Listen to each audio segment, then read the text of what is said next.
Well, Christ-centered living in a self-centered world. I wasn't quite sure where to begin this little talk, and then I remembered a story in the news. You may have heard it in the last couple of days. It's about the guy who jet skied across the Irish Sea. And what happened was this: a younger guy was working in the Isle of Man earlier in the year. He met a girl, and of course, he had to return to Scotland. I think because of the coronavirus restrictions, and couldn't see her.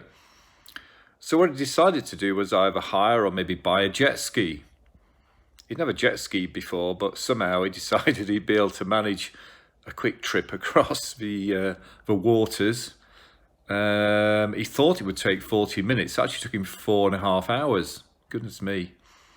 And then when he got there, he walked 15 miles to the girl's house, and apparently all was going well, under a false name apparently, until he was apprehended, and now he's been sentenced to 4 weeks in prison.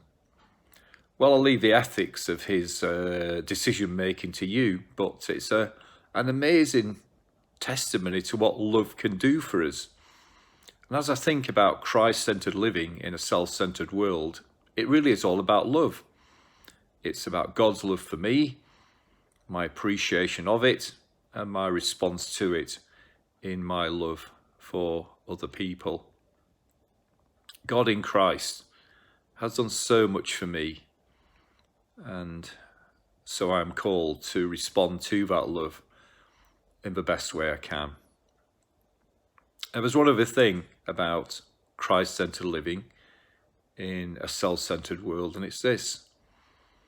Sometimes I forget, we all forget, I think, that the self-centered world bit isn't just outside of us, it's actually inside of us.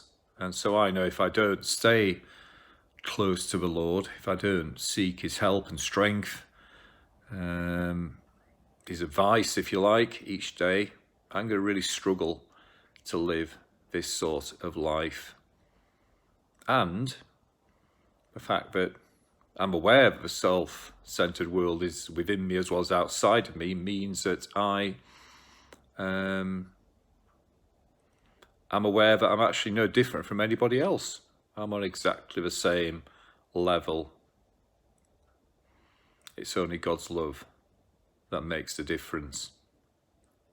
As the Puritan John Bradford once famously said, "There, but for the grace of God, go I." And so, back to our beautiful vision. Christ-centered living in a self-centered world. Something to reflect upon in this season of Advent. Thanks for listening.